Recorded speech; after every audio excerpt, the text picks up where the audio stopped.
کبھی کبھار سخت افسوس ہوتا ہے کہ ہماری حکومت سود پر سود لیتی جا رہی ہے، سود پر سود. اور ابھی اس بجٹ میں جو ایک چیز میں نے دیکھی ہے، ہم سود تو لے رہے ہیں، سود پر دوسرے لوگوں سے، دنیا سے پیسے لے رہے ہیں.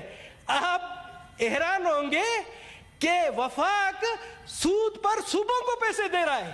میں نے سنا ہے، بلکہ میں نے پڑھا بھی ہے. میں آپ کو ترجمہ سناتا ہوں.